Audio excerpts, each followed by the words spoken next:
Sin más preámbulo, vamos a compartir lo que entiendo, ¿verdad?, que Dios ha puesto en nuestros corazones. Excusamos al pastor Luis Ventura González, si nos está viendo, lo bendecimos allá, donde quiera que esté, está en un viaje, así que bendecimos su viaje a él y a toda la familia.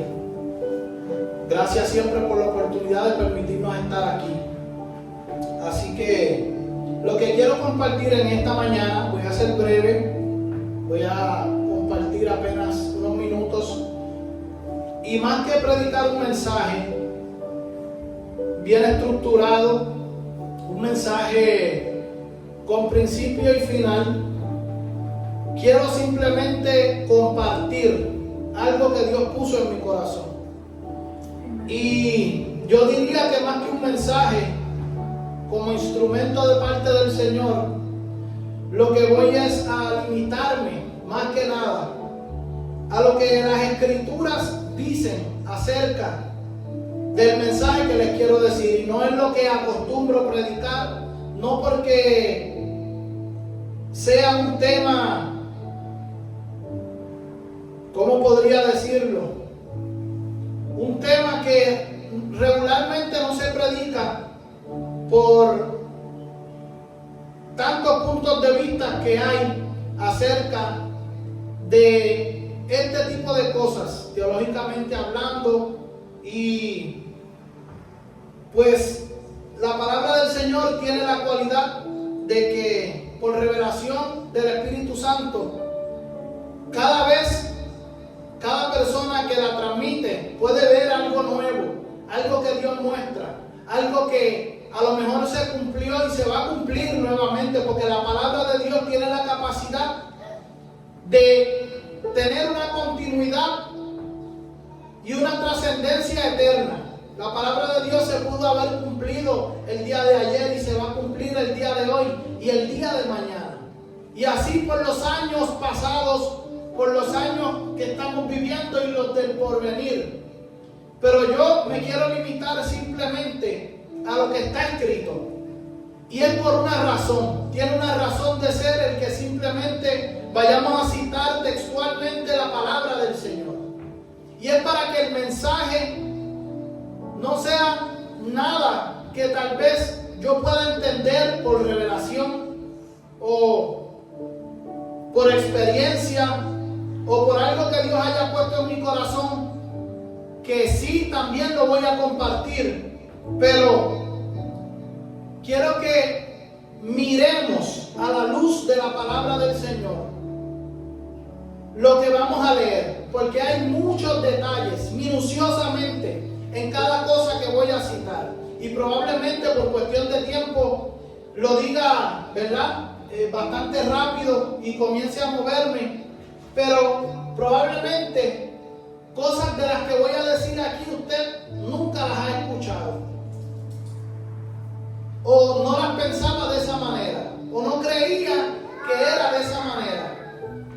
Y yo quiero comenzar diciendo que es necesario que entendamos una cosa: el Dios que nosotros le servimos no es un Dios malo, es un Dios bueno. A veces la gente ve tantas atrocidades y tantas cosas que se viven, y buscando a quien atribuirle la responsabilidad, como saben que Dios es el Ser Supremo, le adjudican la culpa. ¿Y por qué Dios permitió esto? ¿Y por qué Dios permitió lo otro? ¿Y qué fue lo que pasó aquí? Si hay tanta pobreza en el mundo, ¿por qué siguen la gente pobre? ¿Por qué muchos se mueren de hambre? ¿Por qué abusan de estos niños? ¿Por qué abusan de la iglesia? ¿Por qué los matan? ¿Por qué los persiguen? ¿Por qué me tocó vivir esta tragedia? ¿Por qué pasó esto en mi vida? ¿Qué fue lo que pasó aquí? Dios, tú eres el responsable. ¿Por qué tú lo permitiste? Y necesitamos comprender una cosa que es muy sencilla y básica para poder tener la relación correcta con Dios y poder entender estas cosas tan infinitas y tan grandes que la palabra del Señor nos muestra. Dios no es un ser emocional, Dios es un ser espiritual. Dios no funciona por emociones, Dios funciona y trabaja y hace y creó y diseñó por un propósito. Sí, Él tenía amor y sintió amor por la humanidad, porque fue su creación máxima. Su Hijo vino a ser humano para venir a este mundo, morir por nosotros en la cruz del Calvario, pagar ese precio por nuestros pecados, para darnos vida eterna, para ascender y enviarnos su Espíritu Santo, darnos cosas que anteriormente a la venida de Jesucristo el ser humano no tenía. Nosotros no teníamos el Espíritu Santo, no teníamos el poder, la capacidad de a través de tener una relación con el Señor, poder aumentar ese poder en nosotros, que la palabra lo muestra como una llama. Cuando hay una llamita, usted le echa algo flamable, le echa madera, le echa, ¿qué hace? Se enciende más el fuego, ¿verdad? Pero es lo mismo con nuestra relación espiritual con Dios. Cuando nosotros nos metemos en la palabra del Señor, cuando nos metemos en oración, cuando empezamos a fluir en la relación con Dios, esa llama se aviva. Es como que comenzamos a ver más cosas, comienzan a suceder cosas en nuestro interior, comenzamos a pensar de una forma diferente, comenzamos a ver cosas que antes no veíamos,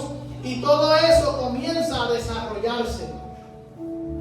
Pero la razón por la que Dios ha hecho todas las cosas es por un propósito.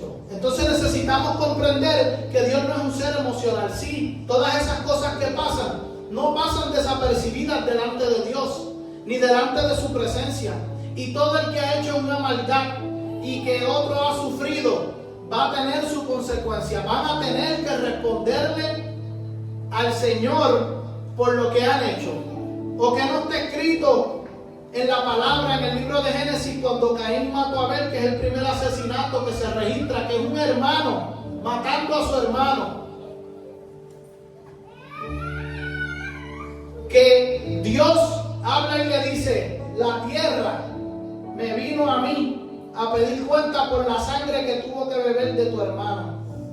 Para que usted vea, de ahí es donde nace la palabra: todo lo que respire, alabe a Jehová. Por eso es que aún la misma tierra ha tenido que sufrir la maldad del ser humano, de la desobediencia, de lo que nosotros muchas veces ponemos por obra para no hacer lo que se nos ha instruido.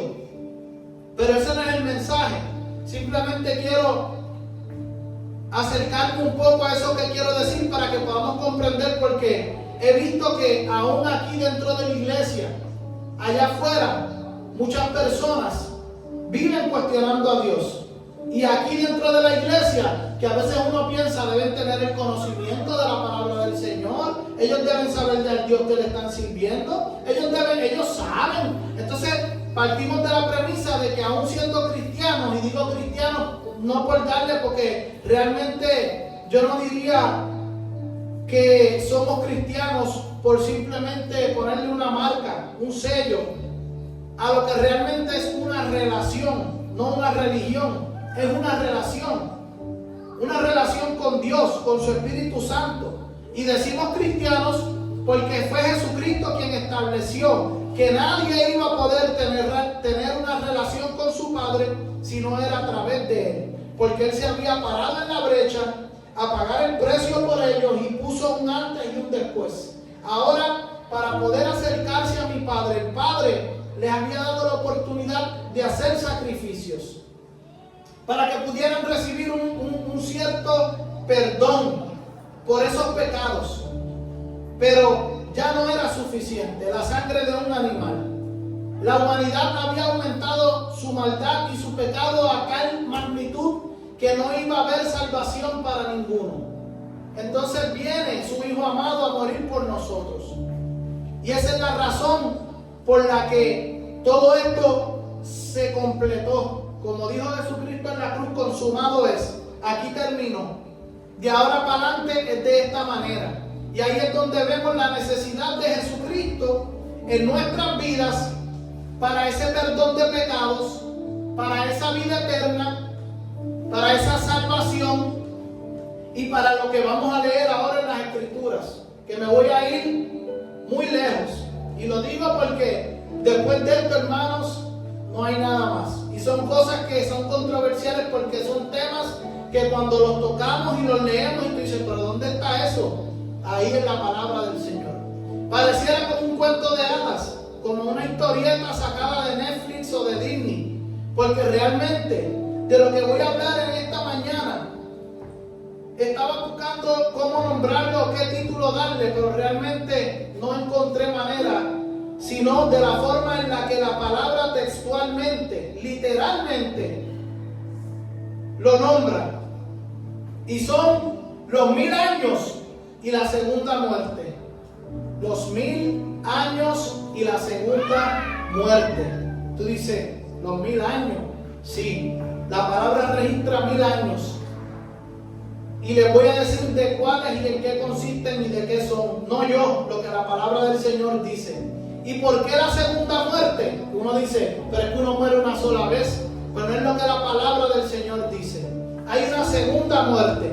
Y yo no vine a hablarles de muerte, porque todos sabemos el gran regalo que el Señor nos ha hecho, su vida eterna. Sino para que nosotros tengamos el conocimiento y los que no lo tienen sepan hacia dónde vamos caminando, hacia dónde nos dirigimos. Y si hoy fuera su último día, y si el regreso de la segunda venida de nuestro Señor Jesucristo no se concretara al último día de la vida de cada uno de nosotros, sepamos que el día que partamos de aquí, ¿qué es lo que vamos a ver? ¿Qué es lo que va a suceder? Porque muchas personas tienen cuestionamientos, muchas personas tienen interrogantes, y no es bueno vivir en la vida con dudas. Porque la duda lo que crea es inseguridad. La duda lo que hace es que mina tu fe. Y en esta vida, en este caminar, en esta vida no podemos vivir si no es por la fe y la esperanza que el Señor nos ha regalado. Y necesitamos aprender a vivir en ese poder. Necesitamos aprender a vivir en esa paz. Necesitamos aprender que tenemos la seguridad que tenemos en Él. Amén. Entonces, vamos a Apocalipsis 20. Voy a leer Apocalipsis 20 y dice: vi un ángel que descendía del cielo. Imagínese todas estas cosas para que usted pueda ver la grandeza de lo infinito y del poderío que nuestro Dios tiene. Vi un ángel que descendía del cielo con la llave del abismo. El abismo es un lugar en el mundo espiritual que ha sido creado para ese mismo reino, el espiritual.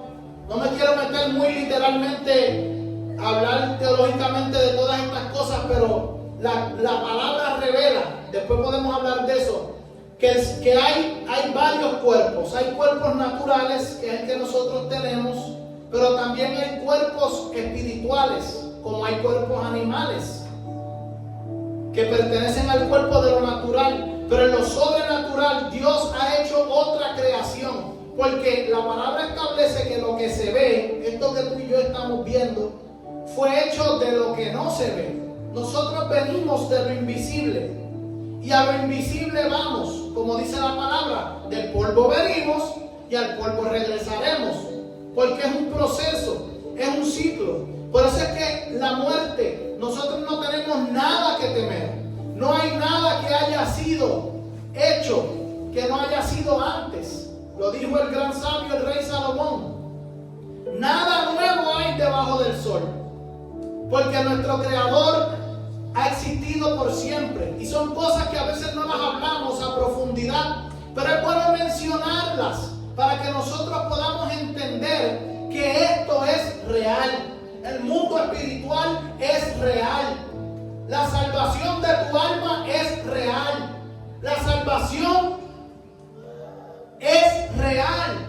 El perdón de tus pecados es real.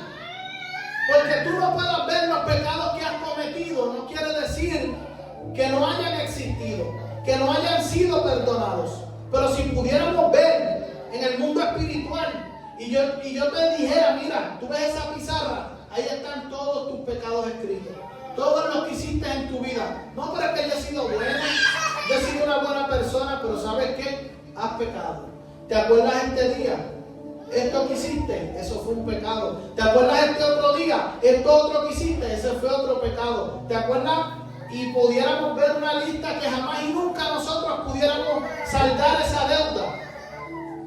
para nosotros poder presentarnos delante del Señor con la tranquilidad de que hemos sido perdonados, como la tranquilidad que el Señor Jesucristo te dice: olvídate de todo tu pasado y olvídate de todo lo que has hecho.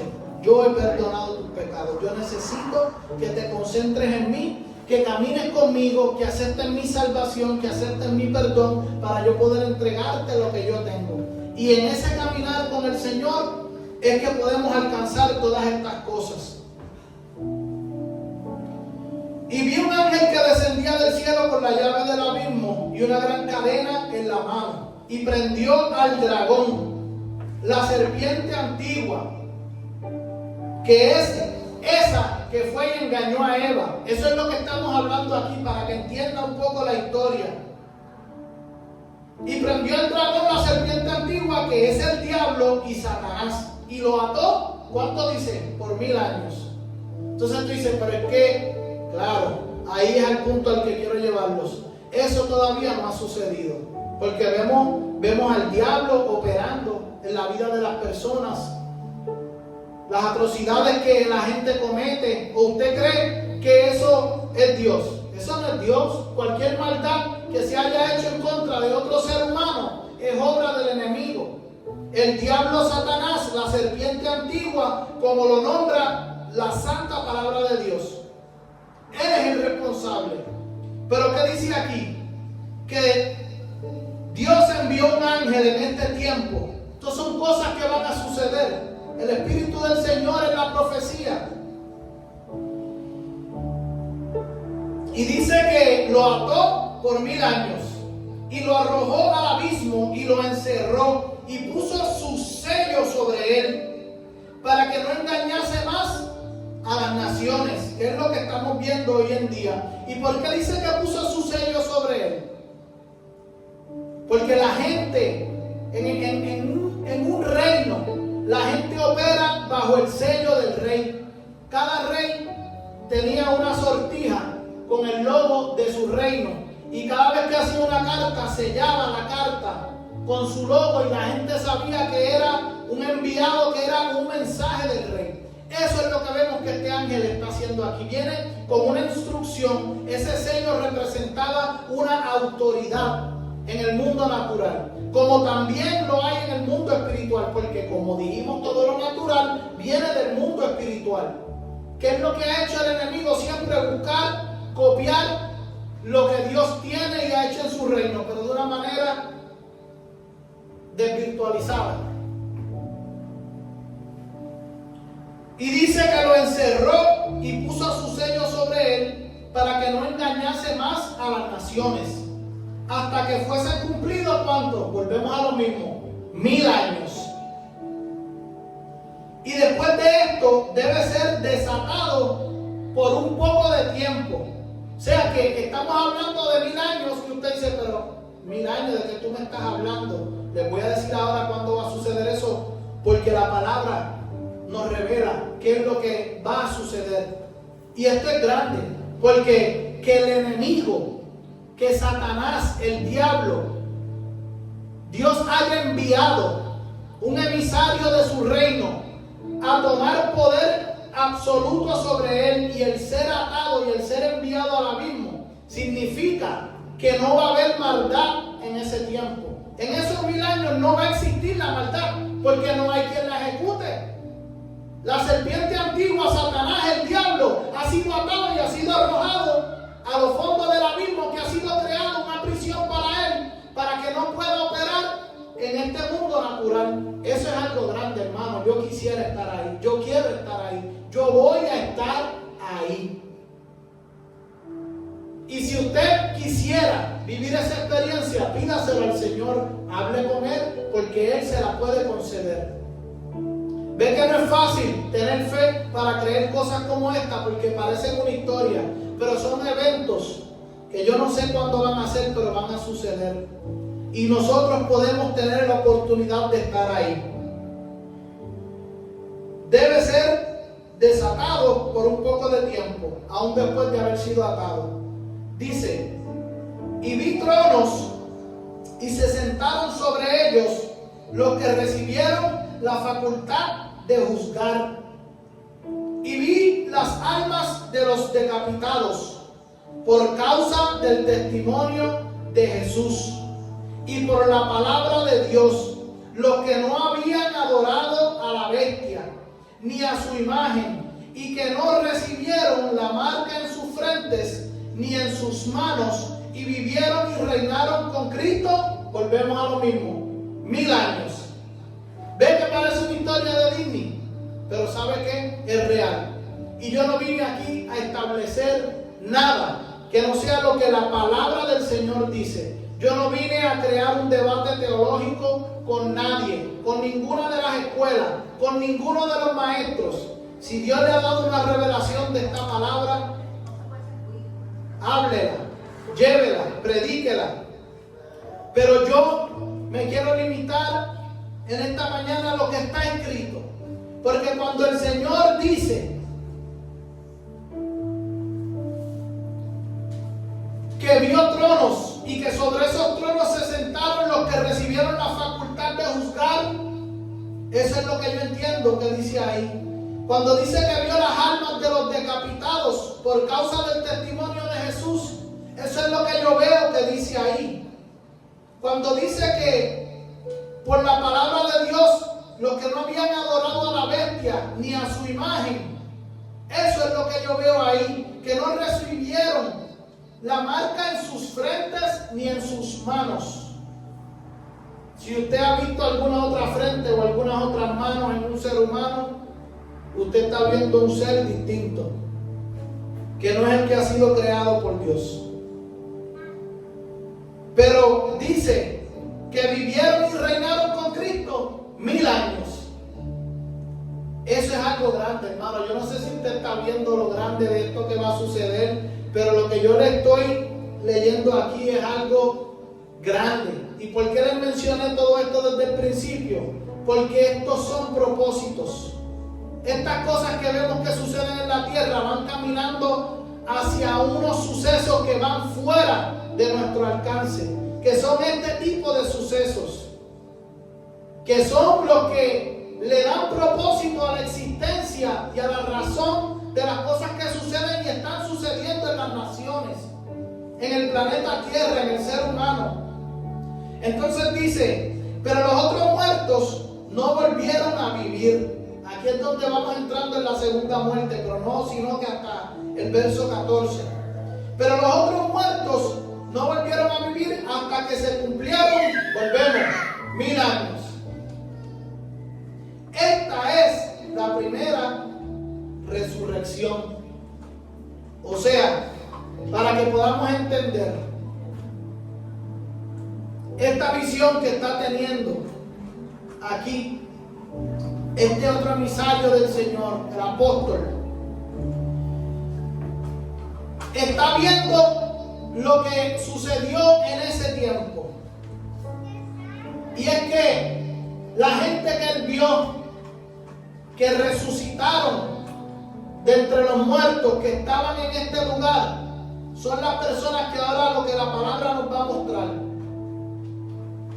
La primera resurrección, como dice en el verso 6, bienaventurado y santo el que tiene parte en la primera resurrección. La segunda muerte no tiene potestad sobre estos, sino que serán sacerdotes de Dios y de Cristo y reinarán con él 1000 años. Cuando los 1000 años se cumplan, Satanás será suelto de su prisión. Como decía que era necesario que fuera suelto por un poco de tiempo en el verso número 3. Satanás será suelto de su prisión y saldrá a engañar a las naciones que están en los 4 ángulos de la tierra, a Gog y a Magog, a fin de reunirlos para la batalla, el número de los cuales es como la arena del mar. Y subieron sobre la anchura de la tierra y rodearon el campamento de los santos y la ciudad amada que es Israel. Y de Dios descendió fuego del cielo y los consumió. Y el diablo que los engañaba fue lanzado en el lago de fuego y azufre, donde estaban la bestia y el falso profeta. Y serán atormentados día día y noche, por los siglos de los siglos.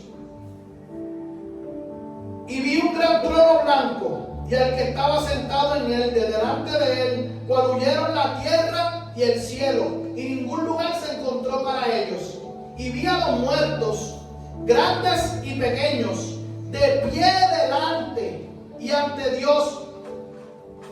Y los libros fueron abiertos. Y vi a los muertos, grandes y pequeños, de pie ante Dios, y los libros fueron abiertos. Y otro libro fue abierto, el cual es el libro de la vida. Y fueron juzgados los muertos por las cosas que estaban escritas en los libros, según sus obras. Y el mar entregó a los muertos que había en él. Y la muerte y el Hades entregaron los muertos que habían en ellos. Y fueron juzgados cada uno según sus obras. Y la muerte y el Hades fueron lanzados al lago de fuego. Y aquí voy. Esta es la muerte segunda. Y el que no se halló inscrito en el libro de la vida fue lanzado al lago de fuego. Esto, hermano, es algo que la palabra es una palabra fuerte. Yo sé que es fuerte ver el juicio de Dios, pero aquí, en esos que están siendo lanzados al lago de fuego, es donde están todas las maldades que usted ve que se le han cuestionado a Dios. Como ha habido un cuestionamiento a Dios de la maldad del enemigo, de la supuesta permisibilidad de Dios a todos esos sucesos, a todas esas hambres, a todas esas pestes, a todas esas persecuciones, a todas esas muertes, a todos esos asesinatos, a todas esas cosas que el enemigo ha hecho a través de su reino, pero no por causa de Dios, por causa de la desobediencia del hombre a lo instruido por Dios. Vemos que llega el día donde Dios emite un juicio, que es lo que se le llama la muerte segunda. ¿Por qué la muerte segunda? Porque cuando dice que todo ojo le verá, y esto es algo que quiero aclarar para los que no entendieron lo de la muerte segunda, hay un momento, un evento, donde todas las personas son despiertos, por decirlo de alguna manera, resucitados. Cuando nosotros morimos, ¿qué fue lo que Jesús le dijo a la hija de Jairo? No, ella no está muerta, sino que solo duerme. Por alguna razón caemos en un estado de descanso. Por eso es que se dicen las palabras descanse en paz. Pero va a llegar un momento donde Dios va a despertar a todos, porque Él tiene la potestad sobre la vida, sobre la muerte, sobre todas las cosas. Por eso vemos que Jesús resucita el tercer día, como Él dijo, cuando dijo: no que a mí nadie me quita mi vida, sino que yo mismo la entrego para volverla a tomar. Eso es un poder que, si usted lo piensa, hermano, ya no hay nada que temer. Entonces, yo escuché a un hermano decir el otro día, me voy a mover rápido porque ya vamos a terminar. Escuchaba yo un hermano de otra iglesia que decía: ay, yo quisiera que Dios me lleve ya, porque ya yo estoy cansado de esta vida, de estas cosas que pasan. ¿Tú sabes qué es lo que pasa? Que nosotros no vivimos aquí por cansancio ni por las cosas que vivimos en esta vida. Nosotros vivimos aquí por un propósito. La gente que se está muriendo le piden a Dios que los deje, y los que están se quieren ir. Es como que pareciera que es al revés. Los que están bien, tienen vida, están sanos, están bendecidos. Ay, ya yo estoy cansado de vivir. Gente cristiana, gente que viven para Dios. Y los que se están muriendo: Señor, dame un día más de vida, sáname esta enfermedad, quítame esto. Y es que no se dan cuenta que es por un propósito que estamos aquí. Todo sucede por un propósito. Un hermano pastor un día me dijo y predicó: si tú quieres vivir, dale a Dios propósitos.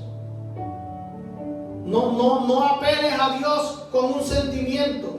Dale una razón para darte vida. Porque Dios funciona por propósitos.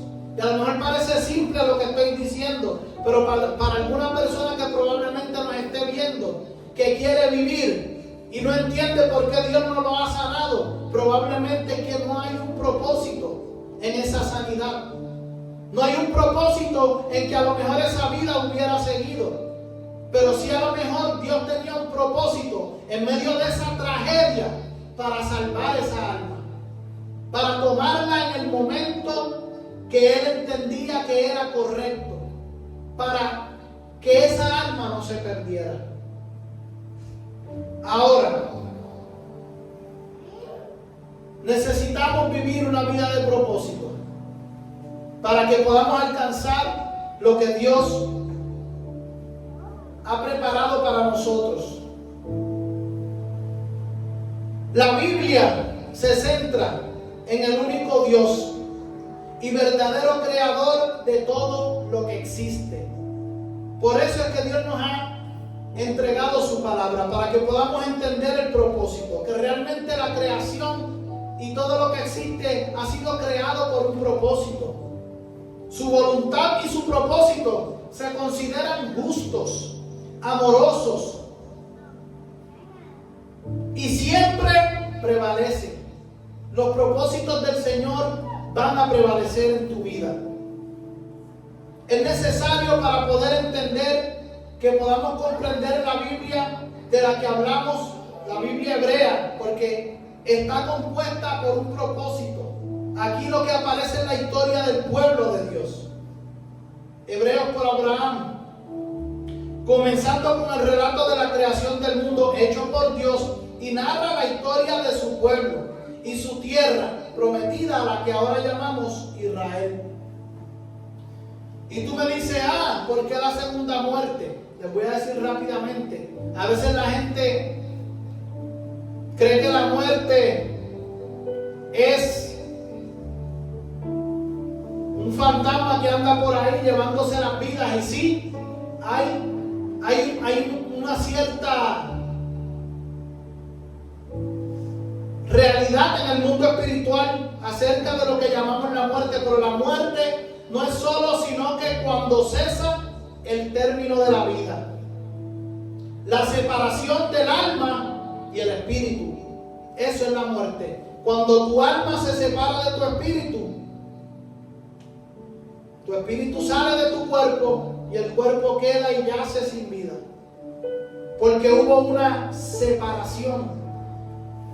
Bíblicamente podemos explicarlo de estas maneras. Bíblicamente hay tres tipos de muerte. La espiritual, que ocurre cuando una persona está sin Dios y sin fe. La muerte eterna, que es la que hablamos de la segunda muerte, que es la condenación eterna de quien haya muerto en pecado o sin arrepentirse. Y está la muerte a la carne, que es vivir para Dios y morir al viejo hombre terrenal para vivir una vida espiritual. Tres tipos de muerte. ¿Qué tipo de muerte es la que tú quieres tener? Porque todos vamos a morir. Y a lo mejor suena fuerte, pero este vino a hablarnos de muerte. No. Ya yo te dije que no hay muerte que exista para los que estamos en Cristo Jesús, porque tenemos vida eterna. Es de qué manera tú quieres vivir, para que cuando llegue ese momento de lo que llamamos morir, tú vas a haber vivido separado del Señor, que es la verdadera muerte, y a la muerte que va esa vida que se supone que tuvieras, que era eterna, pero vives en una separación por toda la eternidad de Dios. O vas a vivir en esta vida, la vida que es con la muerte a las cosas de la carne, de este cuerpo, que es morir al viejo hombre terrenal, a vivir una vida separada de las cosas que nos separan de Dios. ¿Usted sabe lo que es ser santo? Mucha gente pone en el término espiritual, yo soy santo, vivir en santidad. Vivir en santidad, la santidad, el ser santo, no es solamente sino que vivir separado para algo. ¿Para qué? Para Dios. Eso es vivir en santidad. Yo vivir separado para un propósito. Yo no vivo ya para hacer lo que yo quiera hacer. Yo vivo, sí, dentro de esta vida hay cosas que yo hago como ser humano. Yo como, yo voy al baño, yo me baño, yo trabajo, yo produzco finanzas, tengo mi negocio, tengo mis cosas, eso es una realidad. Pero ¿para qué yo estoy viviendo?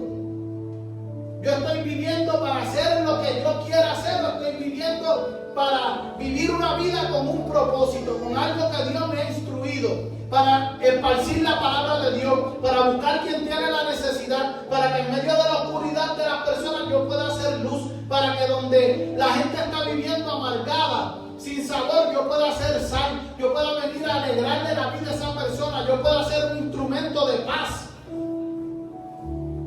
¿Qué tipo de muerte tú quieres tener?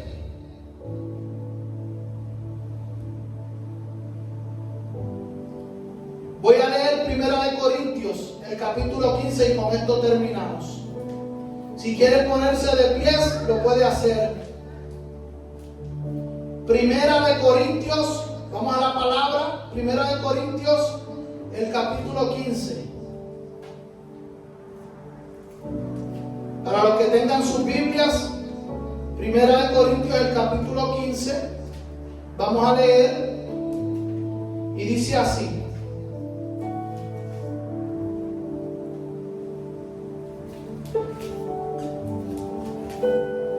la resurrección de los muertos. Además os declaro, hermanos, el evangelio que os he predicado, el cual también recibís, en el cual también perseveráis, por el cual asimismo, si retenéis la palabra que os he predicado, sois salvos. Aquí está la clave de todas las cosas, no hay nada que temer. Si usted retiene la palabra que se ha predicado, usted es salvo. Sois salvos si no creéis en vano, porque primeramente os he enseñado lo que asimismo recibí, que Cristo murió por nuestros pecados conforme a las Escrituras, y que fue sepultado y que fue resucitó al tercer día conforme a las Escrituras. O sea, que fue sepultado y que resucitó al tercer día conforme a las Escrituras, y que apareció a Cefas y después a los 12. Después apareció a más de 500 hermanos, a la vez de los cuales muchos viven aún y otros ya duermen. Después apareció a Jacobo, después a todos los apóstoles, y el último de todos, como un abortivo, me apareció a mí, porque yo soy el más pequeño de los apóstoles, que no soy digno de ser llamado el apóstol, porque perseguía la iglesia. Pero por la gracia de Dios soy lo que soy, y su gracia no ha sido en vano. Y yo me introduzco dentro de esta palabra y lo instruyo a que usted la viva. Introdúzcase dentro de ella. Porque no ha sido en vano para conmigo, antes he trabajado más que todos ellos, pero no yo, sino que la gracia de Dios conmigo. Porque, ellos así predicamos y así habéis creído. Porque si se predica de Cristo, que resucitó de los muertos, como dicen algunos entre nosotros, que no hay resurrección de los muertos. Porque si no hay resurrección de los muertos, tampoco Cristo resucitó. Y si Cristo no resucitó, en vano es entonces nuestra predicación y vana también nuestra fe. Y somos hallados falsos testigos de Dios, porque hemos testificado que Dios, que el que resucitó a Cristo, el cual no resucitó, si en verdad los muertos no resucitan, porque si los muertos no resucitan, tampoco Cristo resucitó. Es sencillo, la palabra de Dios es clara. Y si Cristo no resucitó, vuestra fe es vana, aún estáis en vuestros pecados, porque vivir en pecado es negar tu fe. Entonces también los que durmieron en Cristo perecieron. Si en esta vida solamente esperamos en Cristo, somos los más dignos de conmiseración de todos los hombres. Mas ahora Cristo ha resucitado de los muertos, primicias de los que durmieron es hecho. Porque por cuanto la muerte entró por un hombre, también por un hombre que es Jesucristo, la resurrección de los muertos. Porque así como en Adán todos mueren, también en Cristo todos serán vivificados. y salvos, pero cada uno en su debido orden. Cristo las primicias y luego los que son de Cristo en su venida. Luego el fin, cuando entregue el reino de Dios al Padre, cuando haya suprimido todo dominio y toda autoridad y potencia, que fue lo que leímos al principio. Porque preciso es que Él reine hasta que haya puesto a todos sus enemigos ¿por dónde? Por debajo de sus pies. Y el postrer enemigo que será destruido, que es la muerte. Esto es lo que estábamos viendo más adelante. Porque todas las cosas las sujetó debajo de sus pies. Estamos viendo el efecto de la muerte y resurrección de Jesucristo. Y cuando dice que todas las cosas han sido sujetas a Él, claramente se exceptúa aquel que sujetó a Él todas las cosas, que es su Padre. Pero luego que todas las cosas le estén sujetas, entonces también el Hijo mismo se sujetará a Él. Al que le sujetó a Él todas las cosas, para que Dios sea todo en todos. De otro modo, ¿qué harán los que se bautizan por los muertos si en ninguna manera los muertos resucitan? Esto es un tema que va mucho más allá, porque hay gente que se bautizan entre los muertos, pensando que los muertos pueden hacer algo por ellos. Pero ¿qué harán los que se bautizan por los muertos si en ninguna manera los muertos resucitan? Porque pues se bautizan los muertos. Y ahora, ¿y por qué nosotros peligramos a toda hora? Os aseguro, hermanos, por la gloria que de nosotros tengo en nuestro Señor Jesucristo, que cada día muero. ¿Ven? Escogí vivir la muerte al yo, a lo que yo vivo en cada día, para no vivir separado de Dios, morir a la carne. Y si como hombre batallé en Éfeso como fiera, ¿qué me aprovecha? Si los muertos no resucitan, comamos y bebamos, porque mañana moriremos. No erréis las malas conversaciones, corrompen las buenas costumbres. Velad debidamente y no pequéis, porque algunos no conocen a Dios para vergüenza vuestra, lo digo. Pero dirá alguno, ¿cómo resucitarán los muertos? ¿Con qué cuerpo vendrán? Necio, lo que tú siembras no vivifica, sino muere antes. Y lo que siembras no es el cuerpo que ha de salir, sino el grano desnudo, ya sea de trigo o de otro grano. Pero Dios le da el cuerpo como Él quiso, y a cada semilla su propio cuerpo. No toda carne es la misma carne.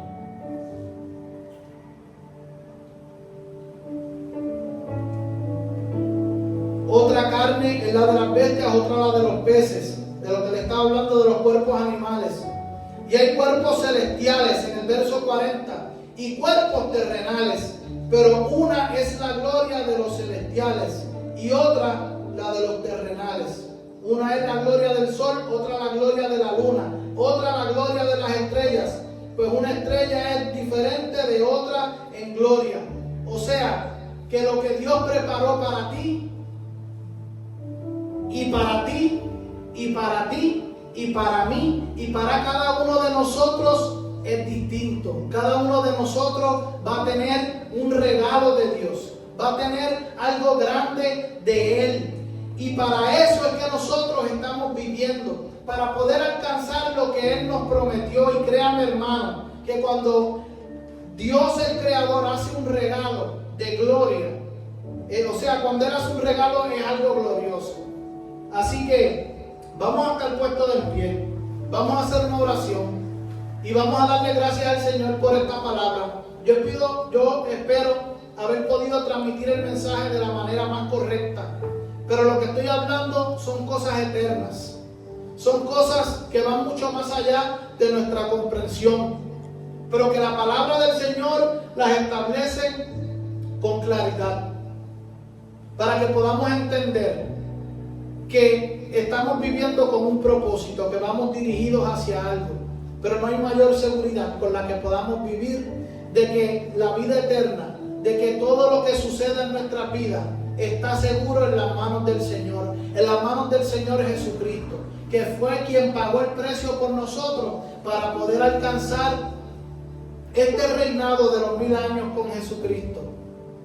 Estos 1000 años que para mí sería el mejor regalo que Él me podría dar a mí por haber vivido en esta vida siendo imperfecto, habiendo cometido todos los errores que cometí, habiendo hecho todos los pecados que hice, que Él me haya perdonado y que me haya permitido vivir con Él esos 1000 años en ese reinado aquí en la tierra y por toda una eternidad con Él, sería un regalo glorioso. Así que yo se lo pido hoy delante de ustedes al Señor Jesucristo y voy a interceder con ustedes para pedirle que ese regalo que Él tiene para ustedes, y si usted lo quiere también, pídaselo, porque los que estén ahí reinando con Él son los que la segunda muerte no tiene poder ni autoridad sobre ellos.